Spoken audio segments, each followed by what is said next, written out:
Hello and welcome, ladies and gentlemen, to another episode of the Slovak Mountain Man. And yes, you read the title correctly. I just spent half the year reviewing Super Smash Bros. Ultimate for the Nintendo Switch. That's over 6 months of my time on this one video, and it all started back in the toddler days on a warm summer evening at my pal's house, long before I hardly knew anything on games. But there it was, sitting atop a strange black box, Mario Kart. I knew that name, but this wasn't the version I played at home. It was in 3D and used a weird controller. This is the Nintendo 64. I was so blown away that the image of Toad getting squashed by a giant Yoshi egg has been burned in my mind ever since, only to be introduced shortly after to Super Smash Bros., as the Pikachu I once knew was now a fat boy in a small wizard hat. My eyes were in tears from laughing so hard, but thunderbolting my way through Saffron City was pretty much how it all started, eventually picking up a GameCube with my mom's friend, only to fight my brothers over who gets to play Melee with our one controller, right before it was taken away to Slovakia, foreshadowing to that same friend also buying a Wii, as Phil hogged onto Brawl until that console too was later sent to Europe. And being tired of not getting a chance to experience Smash myself, I saved some cash to pre-order the Wind Waker HD Wii U bundle, which through mods and official support allowed me to finally enjoy every Smash game released, spending the entire week unlocking all the characters and even waiting 4 hours in line just to demo the upcoming title. Not only did I get a coin and soundtrack to go alongside it, but over 200 hours of unforgettable bonding with my brothers, as it quickly became our go-to multiplayer game, with Link replacing Pikachu as my main fighter. And with the Wii U desperately hanging on for dear life, Nintendo teased their next system to launch alongside the biggest Zelda game to date, easily abandoning our old friend, throwing it off a cliff as the Switch broke record numbers, just recently outselling the N64's lifetime sales, and out of nowhere coming back full circle to surprise announce Super Smash Bros. Ultimate during the Smash 2018 Direct, and how every character from the previous entries are making a comeback, with over 100 stages returning alongside them, more than 850 songs to collect, a completely new story mode to explore, and long-awaited fighters like Ridley and King K. Rool debuting through updates, with more to be added as future DLC. The hype train was off the rails, as Ultimate literally felt like the perfect word to describe this insanely ambitious video game, making the December 7th release date that much harder to wait for, with developers even counting down until launch featuring original artwork of their beloved characters. So sit back and relax as we take an in-depth look at Super Smash Bros. Ultimate for the Nintendo Switch. And did somebody say Smash?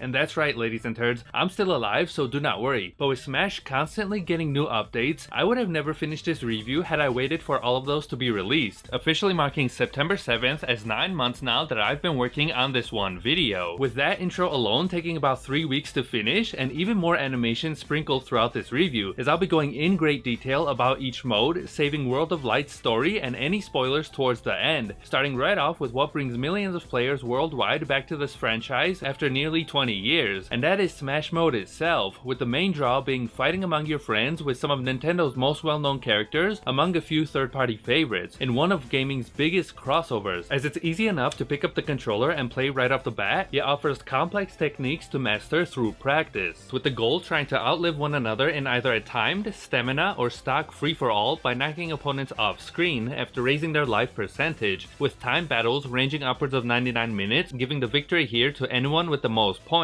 even offering an endless mode. But this just feels like practice, as quitting seems like the only way to finish a match, while stamina starts a fighter off with anywhere from 10 to 999%, making anyone to reach 0 HP first the loser, being also the only option to offer these 3 modes together during one round, leaving stock as the most popular of them all, displayed as icons to indicate the number of lives a player still has, with the strategy being to build up enough percent damage to an enemy. The higher that number, the easier it is to get them KO'd, so learning to shield a hit, dash past a predictable opponent, and grab them soon after can really put you in an advantage, while holding some moves allow for a stronger attack but also leave your character open if missed. And with over 70 characters to choose, these are just the basics that apply differently depending on who you play as. At first, the original Smash 64 roster fighters are only available, with each unlocked the more time spent in Smash or by playing through other modes, with the challenger approaching screen revealing a familiar silhouette of who needs to be defeated to join your crew. Failing here will move the challenger into the small door store awaiting for a rematch, which can take a while, so people have actually found a way to restart the game and have a new character appear after each battle. And talking about every single one of these would have been impossible, so I'm just going to stick to my main fighters for this review. I used to be a diehard Link user pretty much up until Nintendo switched his speed and moveset in Ultimate, and I could be wrong, but he just feels a bit clunkier and I really don't like the remote bomb. So young Link was a simple transition to make and one I thought was my new replacement, up until August 2018 when a green gator clawed his way into the Smash Bros franchise. It was a welcoming surprise, as Donkey Kong Country 1 and 2 were my only Super Nintendo games growing up, but it wasn't until I had a 3-hour-long marathon against Phil, where I completely destroyed him using King K. Rool, that something clicked, and the amount of disrespect radiating from his downward spikes to successfully bamboozling a character under a stage with a cannon, only to propeller them off screen with the recovery move, was everything I ever wanted, making K. Rool my new main boy. And as much as I enjoy those colorful outfits, it would have been really awesome to use alternate costumes, kind of how Mario, Link, Wario, and Villager have for example, as well as assigning a favorite skin to a saved name, instead of needing to choose pink by pressing Z 4 times before every battle. And speaking of controllers, the Switch's detachable Joy-Cons give it a leg up, as 2 people can use one each and join in on the fun, especially at how local play connects multiple consoles in near range with one another. And I found this to be a bit laggy while at a convention though, and had the right Joy-Con actually refuse to connect at all, even drifting the analog stick upwards whenever I tried playing, or unhinge itself from the Switch with barely any force, making the GameCube adapter a must. With 4 available ports to use, my babe actually let me borrow hers, and I've packed this thing almost everywhere I go. I've loved this controller since the Double Dash days, and I'm so glad Nintendo made it compatible, as it seems I'm not the only one that feels this way, as up to 8 players can now duke it out together on all of these stages. And as hectic as it is, having that many K. Rool CPUs gang up in one corner is kind of a thing of beauty. Most levels were either ported from previous games, some originally on the 3DS remade for Ultimate, whereas others even kept the same for nostalgic reasons, with the stage morph feature shape-shifting any 2 levels mid-battle, bringing back stage hazards like random bosses and trap holes, or removing them entirely. These levels are not only gorgeous, but can now all be enjoyed in Omega form, meaning platforms, obstacles, and stage movement will be completely disabled, leaving a flat surface to fight on, with Battlefield being the same but with added platforms, and Normal leaving stages fully intact in all shapes and sizes as the developers intended. While a few did not make the cut, they could possibly be available one day through future DLC and make this game truly the ultimate Smash experience. And I think Woohoo Island is the best of them all though, mainly because in the Sims franchise, Woohoo is used as a euphemism for booty action, meaning that all the Miis staying at this island for vacation are actually here to get some ass. And someone actually created a motion sensor knee pad that activates Captain Falcon's kick whenever it's moved, alongside a 1-button controller for all the NES players spamming PK Fire, as well as replacing Donkey Kong's buttons with physical bananas, which when having items set to on in Ultimate will turn them into a killer bullet. This had my brothers and I laughing so much that we set custom rules to dropping only a high amount of these bananas with fake smash balls and beehives just to see what happens. But even though we rarely use items anymore, the almighty hammer is too good to pass up, with how it's this force of absolute destruction but only takes one mistake to fall off with it. And racing towards a dropped master or Pokeball is one of the highlights of Smash for me, anticipating what Pokemon appears and just how unforgiving it is towards other players. It's the difference between chuckling at a Magikarp derping about or shedding tears when destroyed by a legendary. I'd say assist trophies come at a close second because they act in a similar way to Pokeballs, but instead summon characters or on-screen distractions, making references to a whole button of series or fighters that weren't chosen for Ultimate, with the Smash Ball conquering them all. Normally, breaking it was the only way to get a final smash attack in the other games, which depending on the character can be one of the most overpowered but satisfying moves altogether, whereas in Ultimate, a final smash meter charges up at the bottom with each damage given or received, and when full, also unleashes the final smash attack, with Ridley throwing the opponents up onto Samus's gunship and obliterating them with a plasma beam, or K. Rool trapping the fighters on DK Island, and zooming in will actually show them just standing there right before being shot with the Blastomatic. But my favorite without a doubt has to be Joker's, as hitting someone on their final stock won't go back to the game like normal, but instead transition right to the results screen instead. It is just so awesome, and when winning first place, these victory poses are just as much of a treat as well, with the Duck Hunt dog mimicking his NES game, Link recreating the Wind Waker HD's cover pose, and Incineroar's freakishly long fingers scratching right behind your earlobe, whereas the losing fighters show sportsmanship instead by clapping for their opponents, Kirby trying so hard hard to reach over his head, with Mewtwo being the only character not to clap at all, as the only things he'll be clapping are them cheeks instead, while Alf holds back some traumatic past memories locked deep within those soulless eyes. And there is something strange about seeing the in-game models and then right after an HD render of that character in great detail, almost as if to say, look how amazing Ultimate could have been, which then goes right back to the stage screen. And in the middle of an intense battle, all I want to do is go right back to another round. So I do wish Smash had a rematch button like it does online to avoid sitting through all these menus, and maybe even assigning the D-pad to a quick character select to choose at most maybe 3 other characters before a match, or at least an instant replay feature, Mario Kart 8 style, that either highlights or lets us rewind and fast forward through a battle, as saving the entire replay is pretty tedious. And as much as I love this game, I really think those quality of life improvements could make Smash that much better, with the next mode being Squad Strike, which consists of either 3 or 5 different fighters competing against one another in specific rule sets. First by picking which fighters will represent your team, then the order they will be battling in. And I like that this is done discreetly to keep opponents on their toes until the match actually starts. And Tag Team is like playing stock mode in Smash, except replace continues with your team fighters, using 1 life to deal as much damage before being knocked out, with the game stating this to be a seamless transition, yet I've noticed frame drops and somewhere between 5 to 10 seconds before the next fighter actually loads on stage. It's definitely noticeable when Smash usually does this in under half a second. Maybe Nintendo meant seamlessly as in not having to sit through loading screens, but I can see how this short gap can be enough time to hand off the controller to the next player, whereas in elimination, one fighter with a single stock tries surviving for as long as possible. If defeated, the next in line will take their place, whereas the winner from the previous round moves on with their percent damage. This continues until one team is therefore eliminated, with best of being a predetermined 1 stock per fighter battle, no do-overs, win or lose, but instead of defeating the entire team, it's first to reach either 2 or 3. And I think the most fun we had here was setting up a 5 vs 5 tag team match using only random characters, and fumbling with the controls and randomly falling off was one of the most memorable experiences we had with Squad Strike. Moving our way to the next mode being tournaments, and I never liked the word tourney, it always just sounded kinda weird to me, but with competitive Smash being such a huge part of this community, from the local scene at conventions or big events taking place year round against some of the best players in the world, I wouldn't be surprised if using this mode was how these were organized, ranging down from 4 participants upwards to at least 32, with CPUs filling empty slots if need be, using 4 formats to choose from, which change to split the battles evenly depending on the number of participants, whereas if that number is odd, like 5, then at least 1 or a few people will skip the first turn and automatically enter into the second. And that doesn't seem very fair though, but I'm sure people have figured out a way to deal with this. So Pep and I actually tried a 3-stock 32 participant tournament with randoms, but quickly realized that that would have taken us too long, thus setting half the fighters to K. Rool and the other half to Donkey Kong in 1-stock battles instead, and it wouldn't let us use our names more than once, so we shuffled the order of our participants and fought against 30 guests, as Mario began the J Steel vs Sheffy T tournament with this cheesy opening. And the goal is to outlive your opponents and continue through as many rounds until you're the last one standing. So if round 1 consists of 16 battles, then round 2 continues with those winners in 8 battles, with semifinals boiling down to 4 battles, leaving only 2 fighters left in the finals, making the winner of that our tournament champion. And controllers are asked to be connected towards their fighter before each battle. Players without one will forfeit entirely, and with everyone being a guest, Pap remained player 2 and I agreed to stay as player 1 despite the character we were given, meaning that we had mix-ups like K. Rool vs DK, K. Rool vs K. Rool, and DK vs DK battles. And for the most part, things went pretty well, but I had trouble readjusting to Donkey Kong, learning his moves and recovery for 3 rounds straight, and then quickly back to K. Rool, forgetting what just happened with DK, only to have to relearn Donkey Kong again soon after when it switched me back to that character. And 2 fighters with the same costume are allowed to battle each other, as there is a slight difference in color when standing side by side, but it's much harder to notice in motion. So creating an outline around the characters would have made such a huge improvement, with Team Battle having like a slight fade, but it's barely visible, whereas the 3DS Smash has exactly the right amount that needs to be utilized here in Ultimate. And relying on the player 1 or 2 icons above the fighters aren't enough either. I'm normally focused on predicting upcoming attacks, the character's positions, color, and shape while also playing the game. Pretty much everything in my peripheral vision is blurred out to me, so whenever a match begins, my brain automatically registers to player 1 starting on the left side of the stage, using K. Rool's size and pink color to quickly confirm that. But unless in Team Battle, Smash actually likes likes to randomize the character's start positions, and in a situation like this, I'm spending less time on fighting and more trying to figure out which Donkey Kong I am instead. In the end, it took us over an hour for the tournament to finish, as Pap's guest 23DK came out as the champion. And so for fun, I planned on making Team K. Rool versus Ridley through my Amiibos, but cloning doesn't seem to be allowed here, whereas against CPUs revealed an option to actually skip their battles, choosing a winner and moving on to the next one. This only works between 2 or more computer fighters though, and it seems winners aren't picked at random, but instead what looks like a tier list, with the CPUs at the bottom and Smash favoring Amiibos when skipping battles. I've shuffled the roster, testing this theory multiple times, and the results were consistent. My K. Rool Amiibo always came out on top, and adding a second Amiibo was no different either. Both eventually made it to the finals, where sitting through the battles normally, everything went as you would expect, and Pink K. Rool even had trouble surviving round 3. So either these Amiibos are extremely lucky, or there's definitely something fishy going on with how tournaments treat CPUs. With the 4.0 update, introducing online tourneys against 64 random players in a timed free-for-all, even hosting special events to keep the experience fresh for all the participants. With Special Smash changing everything you know about the game, especially the custom mode, configuring size, head, and body of the fighters in weird ways, like enabling Fire Breath with everything moving in a faster speed or under an angled camera, and supersizing the bigger characters actually has them appearing on stage with their heads cut off, even going through platforms as they struggle for space, and because of that, only 4 fighters are allowed instead of 8, and going in slow motion makes it fun trying to spam buttons hoping attacks register quicker than the other players, whereas mini characters enjoy more than enough room to run across the entire level, making it difficult to knock anyone off as it takes a while to even lose one stock. And I found it funny that recoveries still have the same distance despite being the same size as a hamster. You'd think they'd be smaller too, but even side dashes send you flying, and changing speed to fast motion at least gives us this beauty. Up to now, the camera's been in the normal position, but switching to fixed will keep it from moving completely, and you can barely see the characters in handheld mode, but when set to Mega, I feel this is the only way to comfortably have multiple people stare at one Switch screen, as even the final hits feel less of a distraction, with angled camera revealing parts of a stage usually hidden or unnoticed until now. And I'd say Mega Heavy Fast Angled is tied with Mini Slow Curry Light as being our favorite settings to play in custom battles, as we scoot our way to the next one with Smashdown mode, and the description mentions this as a battle that continues until all fighters are gone, so I thought this was going to be like All-Star Smash in Games and More, but instead it's a competition that only lets players use one character per battle. Then afterwards, no matter the outcome, that character disappears, so choosing K. Rool now won't let me use him later, as his icon disappears completely, forcing us to pick someone else while the roster slowly shrinks. Winning here depends on whether the Mercy rule has been enabled in the settings. If it has, then Smashdown ends only when a comeback from the opponent is impossible, meaning that after enough points, someone will eventually be at an advantage with one victory left. If the losing player wins every match from here, this is their last chance to climb back up at an advantage of their own, either resulting in a draw if points are equal, or one person overcoming the other through a victory as the competition ends. Had Mercy Rule been turned off, however, then Smashdown gives the winner this icon and won't end until every fighter is gone. At this point, these are just for fun, as the loser can no longer win with the outcomes already set. And to be honest, I didn't even know this mode existed, as all we ever play is Smash itself. Bringing us to one of the most metal sounding band names I have heard in a while, 300% Super Sudden Death. Now available in most music retail stores and online with free shipping. Order today for a limited copy while supplies last. So if heart racing thrill of taking out an opponent in one hit tickles your fancy, then risk takers rejoice. With optional screen shrink and bombs droppings, we usually set stock to 99 with items and go wild. It's pretty bootleg that the screen and bombs don't appear until one stock remains though. I thought the camera would just zoom in and out, letting us blindly walk around the stage. But no, these flames actually crop out most of the level, causing an instant KO once passing through them, with this small window being so close up that it's actually impossible to tell when bombs land, and it would have been awesome for a mode to actually let us dodge bombs without using screen shrink, but this option is disabled as you can't do one without the other, which is weird as the party feel spirit in adventure mode has exactly what I'm looking for, creating a fun non-stop wave of destruction, while setting items to high with only bombs enabled drops them at a rate I'd hardly classify as destruction. And I'm surprised that saving a replay of this 16-minute battle was even possible, but what would have made it even better is if Smash stuck to displaying KOs as icons instead of numbers during during the results screen. Can you imagine scrolling through 97 faces of K. Rool just to make it to the bottom? And it's kind of random, but these are the kind of thoughts that linger in my mind now after spending half a year reviewing this one game. With the last option here being control settings, as every player can adjust their button layout depending on which controller is plugged in, and it's exactly as you'd expect and seems to work fine, but all of this is useless to me as testing the buttons only works with Mario, and since most fighters have unique movesets, you can't really test the controls just on Mario and expect the same to work with all the other characters as well. And online has actually been a thing Nintendo struggled with from the very start, and so it's been very controversial that for the first time in Smash history, going online actually requires Nintendo's online service of $4 a month or $20 per year compared to previous games when it used to be free, which isn't a bad price at all if the experience was actually improved as a result of that. But instead, this game uses peer-to-peer servers rather than dedicated ones, meaning that if one player's internet slacks, then the entire match will suffer as well. And I've even had the game infinitely loop during the waiting screen, only to be fixed by completely restarting the Switch, and it can be quite frustrating trying to play at 1 frame per second, if not only to get network connection errors, communication errors, or salty players shutting the arenas down after losing, all in the sake of gathering a higher rank in the leaderboards through global Smash power, points that supposedly place you before or after a certain amount of players depending how well you perform in matches, which also needs some work as disconnecting mid-battle is against the rules, yet innocent people still receive temporary bans even though their opponents are the ones to cowardly disconnect in hopes of keeping their rank, and ganging up on a single player is the only rule that doesn't really make sense to me. Isn't the point of Smash Bros to battle other players, so how does the game even determine this? But creating an online account or Smash tag includes custom icons, colors, and taunt messages. Looking through here, I can't seem to find my favorite, I'm a little nervous, from Mario Kart 8, but we do have Dunktastic, oh boy, as well as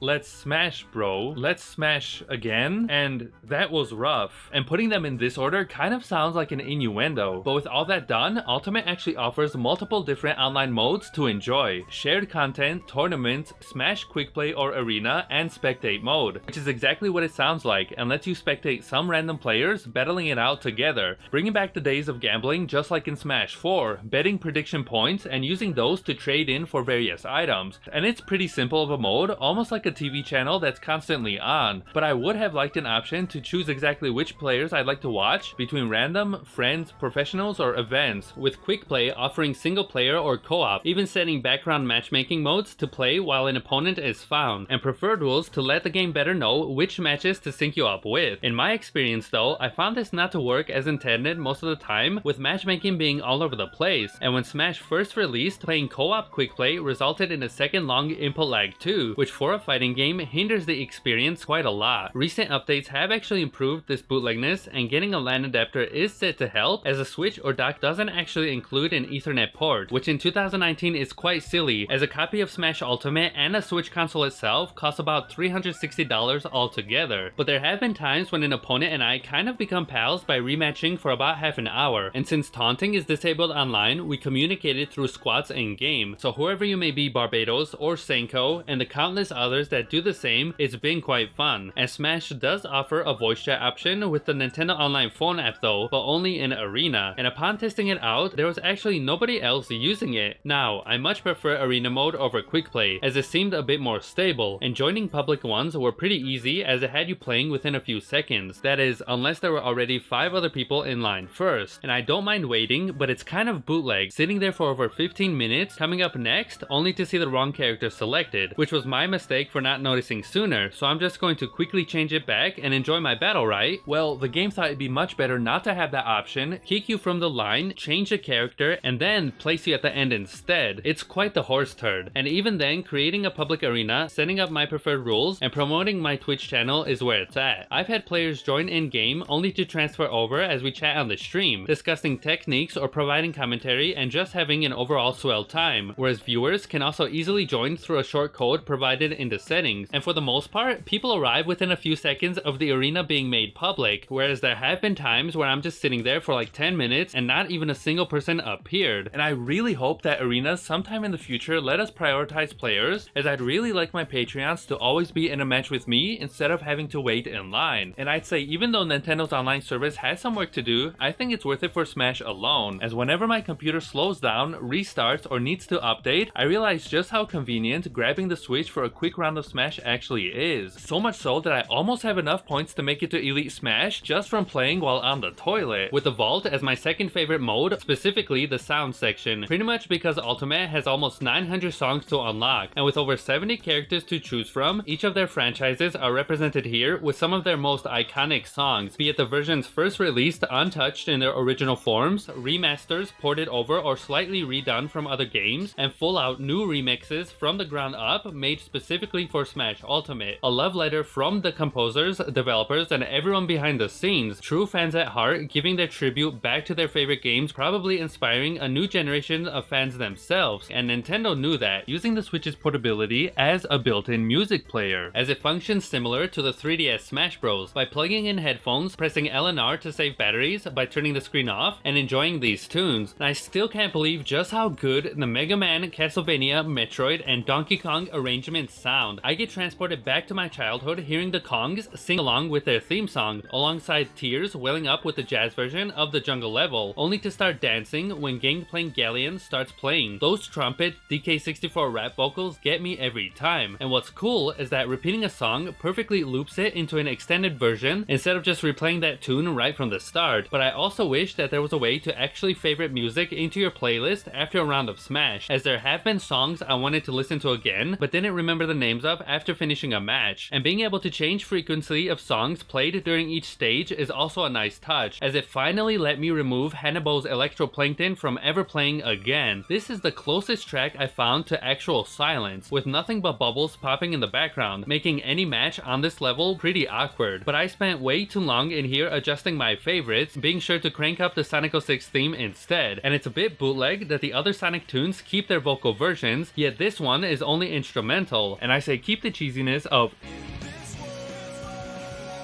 and give the people what they want, Sega, with either a port or remaster of Sonic 06 for the Nintendo Switch. And speaking of vocals, I believe the voices section was made purely for montages and fan service. Just listen to some of these sounds. Tasty. And they're not as noticeable in-game, unless you're Luigi, of course.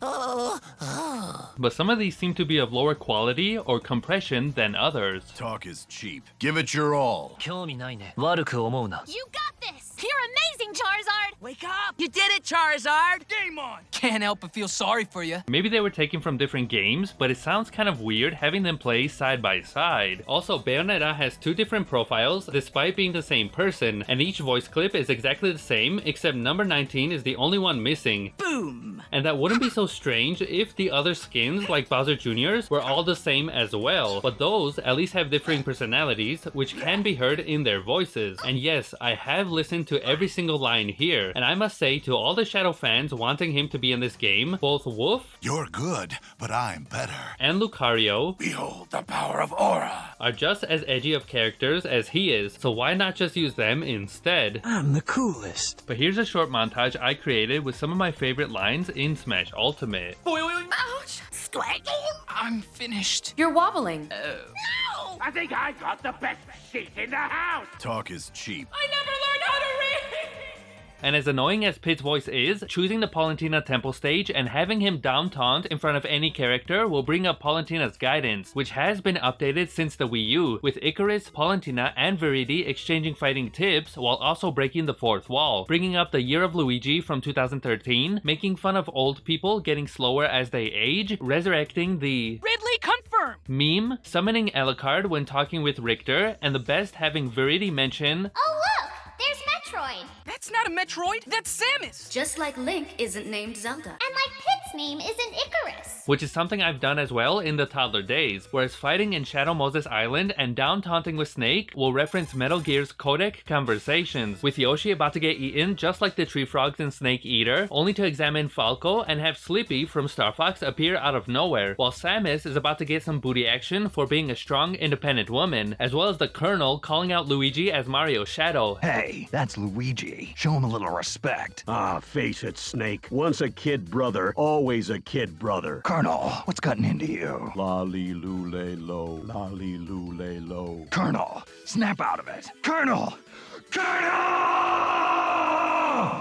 And no wonder Phil likes the Metal Gear series. And it's a shame that these were ripped right out of Smash Brawl instead of re-recorded for Ultimate, with the game even being mentioned a few times. Do you have any idea how excited people are that he's here in Brawl? Takes all kinds, Snake, especially here in Brawl. As it would have been really funny to see what Snake thinks of the new characters. Aside from the music, replays are another big part of the vault. Despite the left Joy-Con share button, Smash doesn't actually support using it, so pressing Y after any battle is the easiest way to save and view them with pals, neatly organized on the SD card. And getting to replays, however, isn't the most elegant of things. Either a rewatch button or icon on the dashboard would have gone a long way, as it takes about 8 clicks from Smash mode to actually watching your replays, which isn't ideal as we want to quickly view that highlight, then go right back into another round of Smash. For example, we had a hoot with this custom battle playing in slow motion. It lasted about 9 minutes and got intense towards the final stock. In Mario Kart 8, we could easily fast forward or rewind to that point in a few seconds, even going in slow motion or changing other settings to our liking. Smash Ultimate, however, doesn't have that and requires us to sit through the entire 9-minute replay instead. This is extremely tedious and keeps me from using replays altogether, and converting them to video is no better either. You still have to sit through the replay, guess when the highlight actually happens, and press A to hopefully record the correct part. I would have liked an option to at least trim the recorded parts first. Even the share button has this feature, alongside moving a saved clip back and forth, that's then able to be uploaded to social media. So then why can't Smash? Apparently Ultimate saves button inputs instead, to accurately recreate battles that might not work properly if sped up. But if that was the case, why don't the videos have these features after being converted, as they no longer need these button inputs, so it doesn't make any sense. And I was hoping when the app released that this would get updated by then, but spoiler alert, it doesn't, so I'll talk more about this later on. Despite all that negativity, editing the replays is actually a lot of fun. Being able to pause, rotate camera, zoom in, and tilt to a different angle while watching every movement almost makes up for what I said earlier, and playing them frame by frame feels like an old-time movie with limited frame rate, especially when applying filters. The Cinescope and Vivid ones combined are my favorite, making for interesting poses as the characters glitch through each other's bodies. I like to send these to Pap as a form of schmack talk right before he comes in to battle it out in Smash. But for a fat Crocagator, he sure is empty on the inside, and I didn't know King K. Rool had beautiful brown crooked eyes though, as well as a missing nose apparently. And pressing the left analog stick in docked mode actually moves the camera freely, and it's a bit difficult to control though, as I need to hold the Joy-Con in all kind of weird positions, whereas handheld mode feels a lot more natural, almost like recording a street brawl with a camera. A Pokemon camera. Nintendo, bring Pokemon Snap or Fatal Frame to the Switch already. Also, what's funny is that when going frame by frame during sudden death and trying to zoom in for a close-up kill shot, everything works fine until the actual hit is made. Then the camera zooms out randomly until unpaused. And I don't know why it does that, but I actually edited this section a few months ago, and replays were the only way to move around the camera. But it's a complete coincidence that Nintendo actually released VR mode in a recent update for Smash. I don't own the Labo VR kit, but if my Samsung Gear VR thing wasn't in storage, I'd put something together like a bootleg setup to test this out.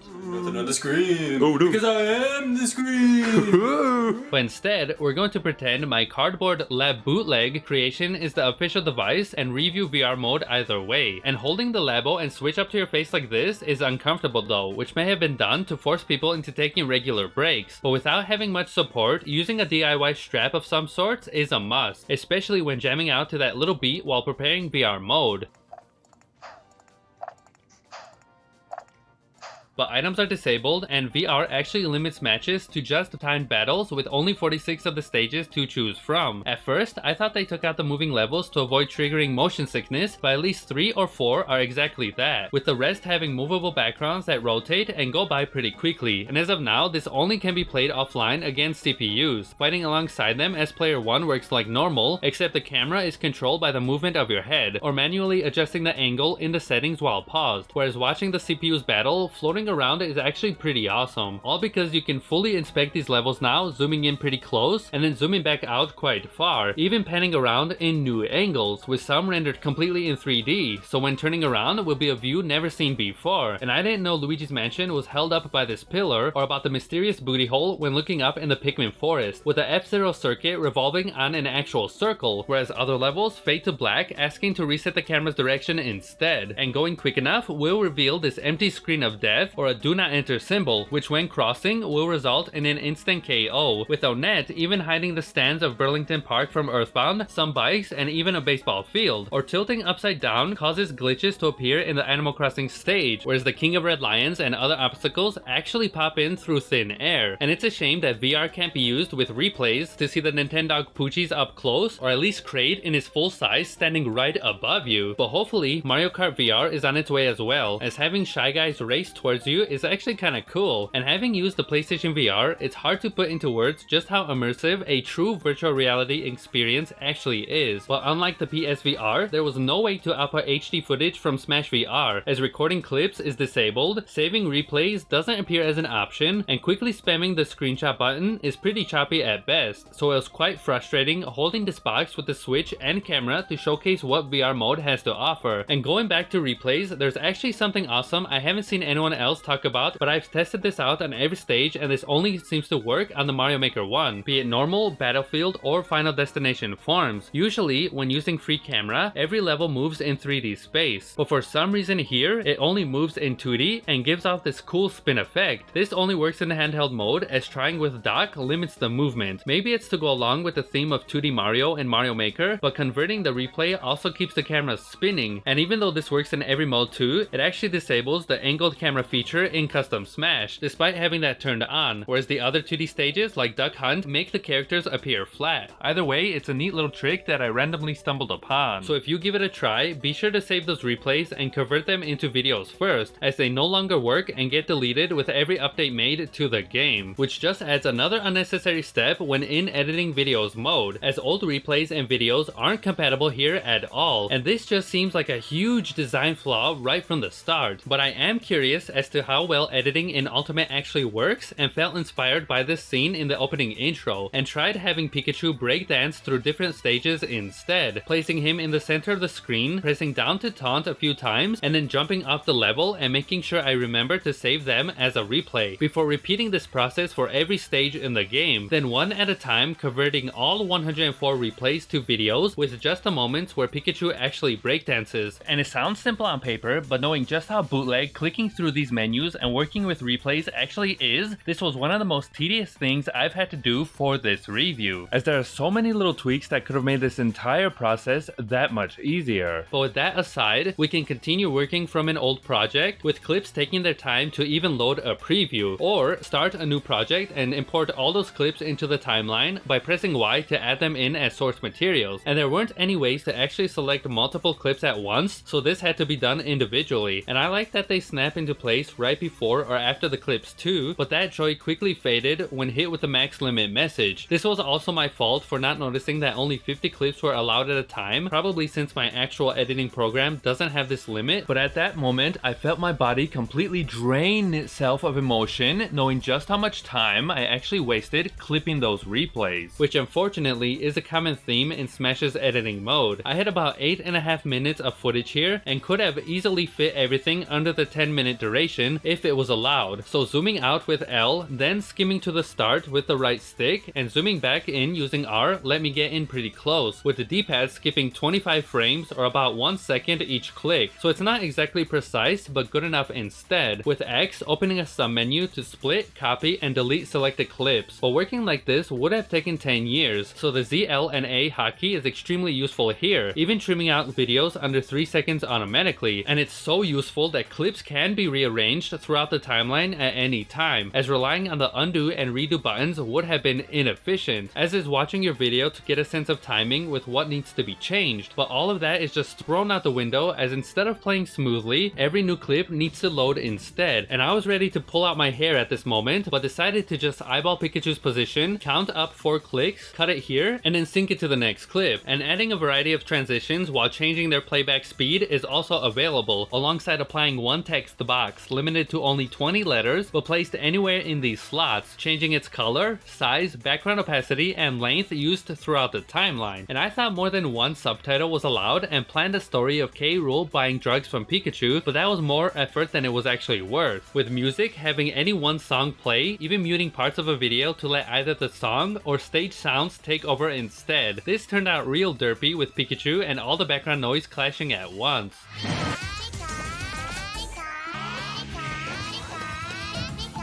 but using any frame in the video as a thumbnail is a neat feature that even YouTube still doesn't seem to have. And with everything finalized, rendering the video is just converting it as you would any other replay, which means sitting through it from start to finish. And it's quite bad that even here the clips still need to load. Once done, the full video is saved and able to be watched without any slackage, and it turned out better than expected. But if I wanted to torture myself even further, I could technically use the finished video and import the remaining 50 to bypass the max limit and create breakdancing Pikachu on every stage. Or so I thought before Nintendo said I couldn't do that, and it doesn't make any sense. It's a video like all the other ones, so why isn't this allowed? And I'm also kind of disappointed that this doesn't use the Switch's touchscreen to edit either, as custom stages really benefits from that feature alone. Was it worth the pain? No. Was it fun to make? No. But I can see how this simple editing mode can inspire people into making cheesy videos of their own and uploading them to Smash World for all to enjoy. But with enough patience or self-hatred, even you can make something crazy like recreating Melee's intro cutscene in Smash Ultimate. And moving over to the records section, game stats from each mode are displayed here, alongside milestones when obtaining characters, spirits, clearing World of Light, and every 100 match fought. Go you! With battle data providing specs at how well all three of us have performed using our main characters, and I'm not surprised 90% of our roster has barely been touched, in both offline or online. And at least nobody drowned though.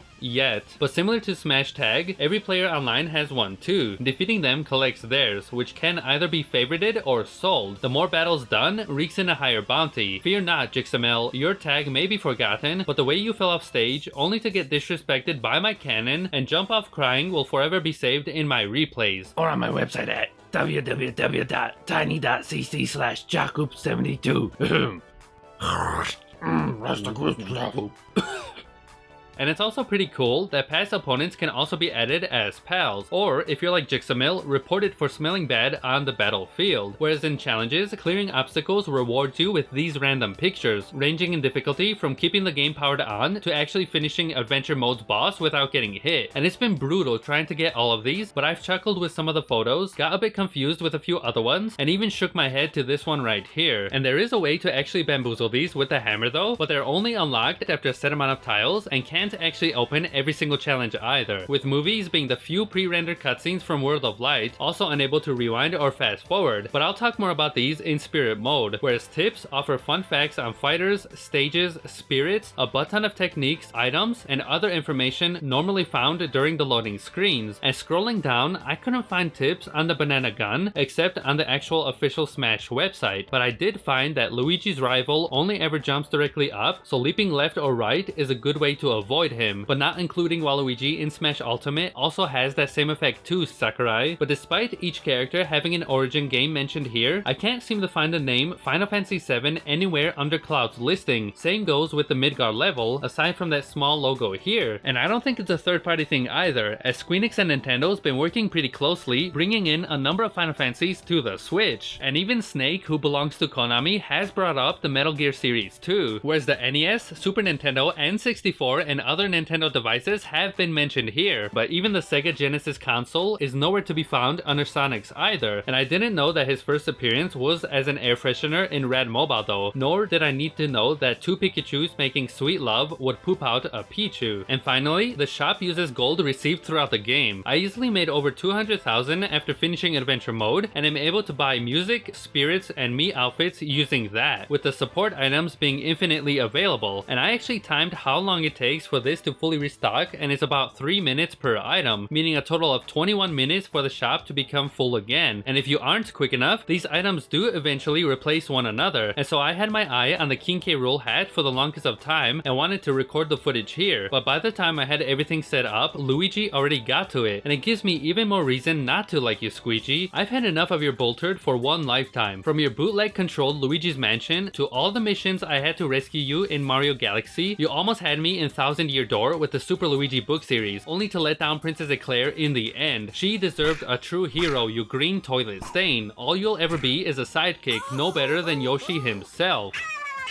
But I do enjoy your music playlists on YouTube though, which beautifully segues into the Games and More section, starting with Classic Mode, which allows up to 2 players to venture forth upon a unique route of 6 battles, 1 bonus, and a boss, no longer than about 10 minutes each to complete. And I say unique because depending on the fighter chosen, each one of these references their original series or character in some way, either in plain sight like Donkey Kong with the text Journey to New Donk City being exactly that. First starting off in the jungle, then traveling by flight and arriving in the city, or sometimes clever with Toon Link partnered alongside his multicolored longs, Triforce Heroes or Four Swords style, and even real sneaky with Snake technically facing off Liquid Snake in Shadow Moses. And I'd say Wii Fit Trainers was the funniest, up against all-round and fat characters, having Dr. Mario as an assistant with huge King K. Rool, and it kind of reminds me of going for personal checkups only to have the doctor tell me that I need to lose weight by eating healthier, fighting obesity one Tuck in those glutes. at a time, ranging in difficulty up to 9.9 but limited to only 5 at first, with increased rewards and intensity gradually rising after each successful win, represented by this gorgeous watercolor mural. I would have never noticed Rob exercising, Lucina relaxing on a stump, and Villager ready for the kill had I not went left. But why exactly are these 4 fighting here though, when going to the right has the other characters facing off against this evil dark shadow creature? And I find it a bit funny that moving all the way to the end here reveals Yoshi just sitting there alongside Samus, almost as if to indicate that he is the strongest character in this entire game. But these battles can be hard, so unlike Smash Mode, it actually lets you retry in exchange for gold, lowering intensity and points, alongside classic tickets to either reek in more rewards or continue as if nothing happened. And I find it kind of bootleg knocking off an opponent by dying first, then paying everything off to return, only to have the opponent fly off screen before your character even enters the stage. At least I got what I paid for though, whereas the bonus levels are kind of weird, collecting yellow orbs for points and breaking blocks to unlock more, all while platforming through obstacles by running from a black hole. Despite that, I rarely felt any urgency to actually finish these since there weren't any penalties for failing either. And all of that is okay, but it's the boss battles that really keep me coming back to Classic Mode. Most of them are against Master and Crazy Hand like in the previous Smash entries, but depending on the fighter, the other 6 will represent themselves as well. With Marks from Kirby pouring nightmare fuel from his eyes, I'd probably poop myself seeing this in the toddler days, only to find Giga Bowser transform himself back into Smash after his long hiatus since Melee. And I won't spoil the rest until Adventure Mode, but it would have been awesome for the ability to at least play as these bosses themselves. And finishing a route results in the overhead mini shooter game, which is a cool throwback to previous Smash Bros credits and a nice way to thank everyone involved in Ultimate. But it does get a bit old after the first few tries, so we just skip through them instead. And I never expected Wario hitting the gym, Captain Falcon to be a woman beater, the Ice Climbers to be cheating on one another, or Yoshi facing a midlife crisis, let alone Cloud being in Smash Bros. It's been 4 years since his reveal and I'm still hoping Sephiroth joins in too instead of the Master Hands. It's such a missed opportunity as I've dreamt Link facing the one-winged angel for the longest time now. So if Nintendo won't do it, then I will. Behold, in all of his beauty, Sephamee, my Sephiroth Mii, well equipped with a killer edge katana, his dark attire, and lavishing grey hair. I did my best here and had to actually turn him into a brawler type, as Sword Fighter didn't have the biker gear outfit, which was the only one that seemed to suit Sephiroth at all. So feel free to scan the QR code to either a 3DS or Wii U and bring Sephamee onto your console. Dusting off the Wii U though brings me a little tear, but transferring Jakub onto an Amiibo then back to the Switch is as simple as it sounds. So sleep well, my dear friend, and move aside as it's time to make a Mii fighter. Choosing one of the 3 fighter types, customizing their headgear, outfits, and special moves gives you plenty of freedom to create pretty much any character. Brawlers are experts at physical combat, giving Bachelorette number 1 a hand with moves like the almighty suplex and thrust uppercut. That's not the only thing he'll be thrusting, ladies. Sporting a handcrafted lip wig, one of many to choose from, and guts of steel, J. Rule is sure to stomach any punch. Whereas Bachelorette number 2's a natural and powerful swordplay, so don't let his club fool you. It hits harder than mother's wooden spoon, with attacks like airborne assault and blade counter. You'd be an ape to mess with J. Steel, and that seductive battle cry ain't monkeying around either.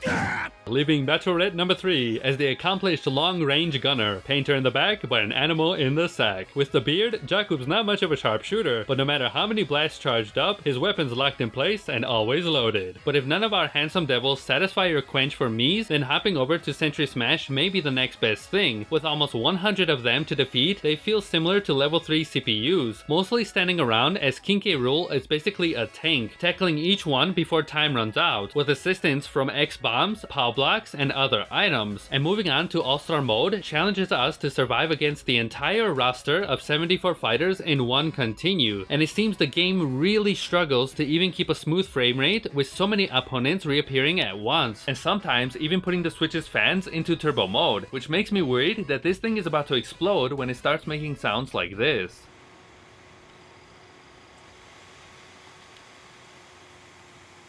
But at first, it's kind of easy, with the CPUs just crawling about in place, not knowing what to do. So I found the best technique here to be just repeatedly body slamming in one corner and have them come to you, only stopping to grab any heavy characters and one hit killing them with the backbreaker. DDD, Jigglypuff, Meta Knight, and Big Boy himself normally give me the most trouble. As a King K. Rool main, knowing exactly what he's capable of, I get spooked seeing another Gator charging right at me, and I'm surprised that they actually follow you off stage and get in those side kills too. It's pretty brutal, but at least there's a retry button. You hear that, Smash? With one of the most bootleg modes being Cruel Smash. I swear, these Miis are using cheats or enhancements. You barely do any damage to them, yet they can send you flying with combos faster than I finished this sentence. They may be strong, but they are also real heavy, so knocking them off was the only way I got close to a high score of 6, and if I want to survive longer, then it's back to training for me. This stage feels like I'm moving around on a graph paper, with all of these numbers, grids, and launch guides. It's actually really cool seeing the damage stats with each hit, and pressing Z actually shows a list of each fighter's moves to practice. And I did not know this was actually called the Chronorang. It gives me flashbacks to Ty the Tasmanian Tiger's cheesy weapon names like the Explosive Kaboomerang or the Almighty Doomerang. But this mode only supports either one amiibo or 3 CPUs at a time, with behavioral changes like attacking normally as CPUs, continuously jumping or standing still, even performing non-stop neutral special attacks and side smashes, which kind of looks like a synchronized dance. But my favorite part of training is seeing the chaos unfold after bumping up the damage to 999%, and for some reason my Ridley amiibo enjoys trolling K. Rool by grab stabbing him for 10 seconds straight, knowing very well that only one stab is enough to send me flying. Not only does the 5.0 update bring Banjo and Kazooie back onto the Nintendo console after so many years, which I still can't believe that he's in the same game as Ridley, but it makes for a perfect excuse to finally port over Rare Replay to the Switch. Just think of all the money you could make, Microsoft. But this also marks the return of Homerun Contest, with 3 solo, co-op, and versus playable modes, abusing the defenseless sandbag by ranking up enough hit damage under 10 seconds before applying a finishing move to send it flying, only to watch the bag skid through the ground like a used hacky sack, while sometimes collecting a few items here and there, with the blushing at the end making me chuckle every time. At least it's enjoying the ride. And equipping the bat is probably the best chance there is to increasing hang time to launch the bag into space, and the longer it's flying will result in a farther distance traveled, whereas facing the wrong way gives no points, going too slow leaves your fighter standing there, and jumping off the platform is just embarrassing for everyone involved, while tag teaming with a friend can increase damage just enough to reveal the moon, but only if everyone cooperates with one another.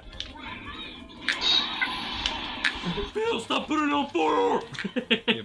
And I'm sure people will find ways to take advantage of certain fighters spamming an overpowered attack to maximize their score, whereas Versus is pretty much the same, except it gives players 2 chances at a swing before totaling the points to determine a winner. And with Sakurai stating in the September 2019 Direct that Homerun Contest is pretty much the final new mode, chances are looking slim for those hoping Target Smash gets a place in Ultimate as well. Then again, out of the original 5 DLC fighters promised, more were just confirmed to be in development, with Sans from Undertale getting his own Mii Fighter outfit and remixed song in the game, so literally anything is possible at this point. And as of this video, I only have access to the Luigi figurine, as most of my amiibos are still in storage after moving last year, whereas buying them online has never been easy, usually sold out in minutes with sculptors flinging up the price for their own profit. And so I just asked one of my Twitch mods, Maple, if she can record her entire amiibo collection and let me use that footage for this video here. So make way, Luigi. If I see you around here again, then you're getting flushed down the toilet instead, as King K. Rool is taking your place. And it still amazes me just how detailed these figurines can be, and brings a little tear when ripping apart these boxes just to get them out. On one hand, the unopened packaging makes for a nice display piece, especially if you own the entire Smash Bros set like Maple does. But how can you not want to inspect the craftsmanship of these figurines up close instead of behind a plastic barrier? Seeing that the cape has texture to simulate cloth cloth, or noticing the imperfections of the paint job makes up half the fun of physically owning Amiibos, whereas the other half is actually scanning them in-game through the right Joy-Con. And I'm just wondering, why are most of their poses just pointing into the distance? Is there something we should all be afraid of on the other side of the screen?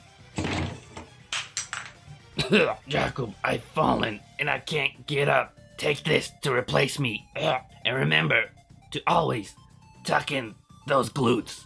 Ugh.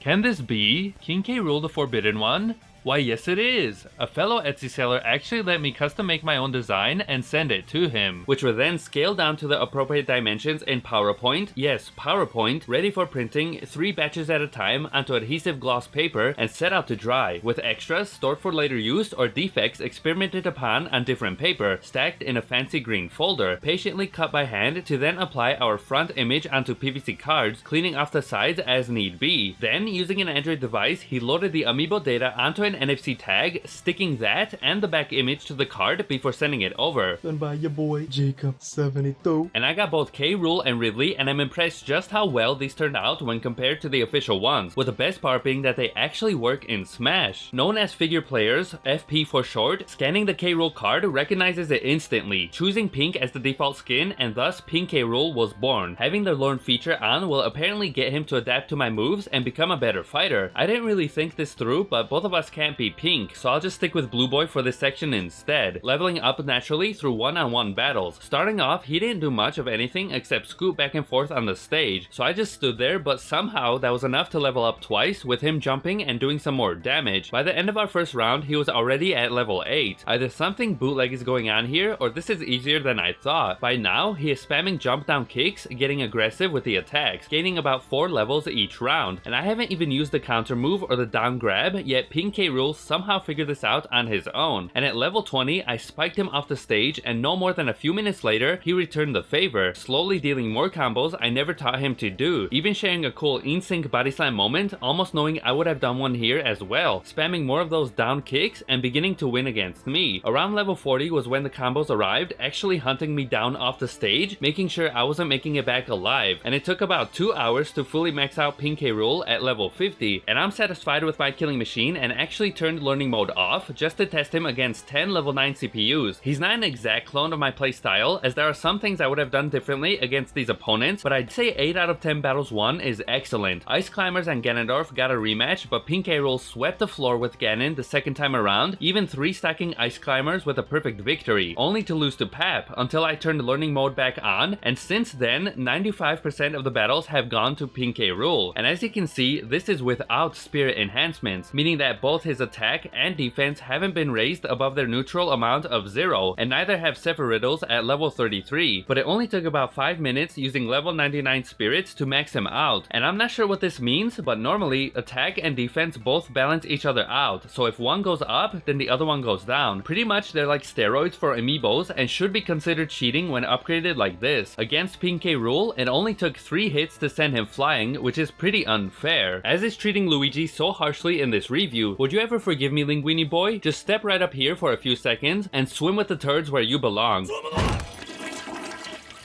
In Update 3.0, Stage Builder has returned, and one of the first things I made just so happens to be a toilet, fully functional with a handle, movable lid, overflowing waterfall, and spinning paper, using the poops as platforms to battle on. I just thought it was pretty funny that this was even possible, but I do wish objects close by in the same layer could act separately as their own instead of combining with everything else, as having the lid be even 1 pixel near another item makes both of these objects link with one another and share the same properties, made in docked mode or entirely with the Switch's touch screen, one of the few times that it's actually utilized in Smash. First choosing the terrain, then either free drawing my creation or using the circle and square tool to do it for me, adding gears for rotation with adjustable direction, speed, and range, even placing rails for objects to move along on the path, accompanied by items like switches or warp zones, and layer view for letting players put objects either in the foreground or background. And I could put those in separate layers, but it just looked out of place when playing the level, while placing an object actually puts it automatically in front font of older ones in that same layer, and it's kinda annoying that you can't really put it behind any other objects unless redoing the entire stage. And I do like having the option to change fighters while testing though, as this is exactly what needs to be done for the control settings too. And Sonic's second arm actually had to be sacrificed due to maxing out the limit, but I think it resembles the original painting quite well. And despite the simplicity, I'd say Stage Builder has a lot of potential for creativity and actually gave a quick taste at what Super Mario Maker 2 felt like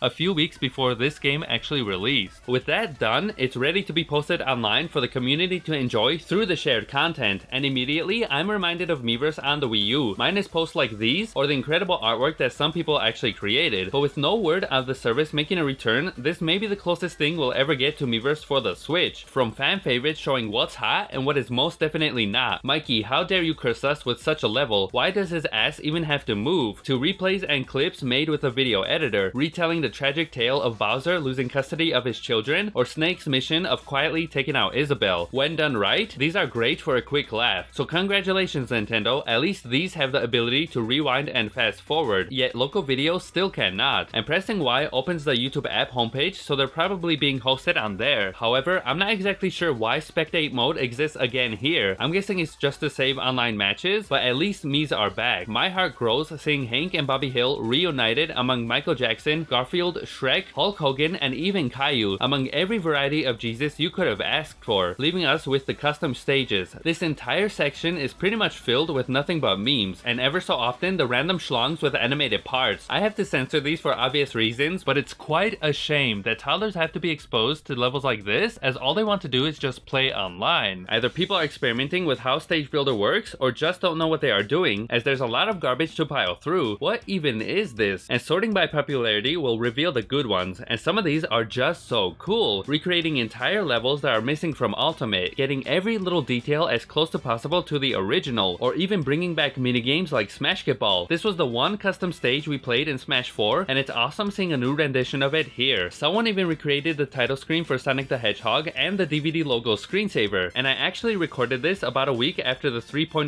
update was released, and people were already making stuff like this. And I'm so glad to say that sharing all of this isn't tedious at all, as trying a creation takes but a few seconds. Then posting the ID codes to social media or searching up a creator's name will let you save them directly to your console, and unless a Mii includes DLC outfits that you haven't purchased yet, then automatically those will be changed to something else. And to go one step further, Smash World is actually integrated into the Nintendo Online mobile app, letting users check update news, their uploaded posts, and content made to any fighter, as well as the hot tab from before, with the difference here being that anything but a video will be only displayed as a screenshot, and going to the link reveals an unlisted video uploaded to the Smash Bros YouTube channel, yet when clicking on it reveals that the channel doesn't actually exist. So how does this even work? But it would be nice to click on a screenshot and have that stage download to Smash Ultimate as promised in the reveal trailer, as instead you can share it via all these options, give a like, or block and report the creator for uploading anything offensive. So if I want Ahoy SpongeBob on my Switch, I use the ID code as normal, which makes sense. But then why is there also a stage button that actually lets people download only specific levels from the app? Wouldn't it make more sense to have all the levels available like this? It just feels a bit inconsistent. Either way, with all the other modes finished, we're finally diving into Smash's largest section by far,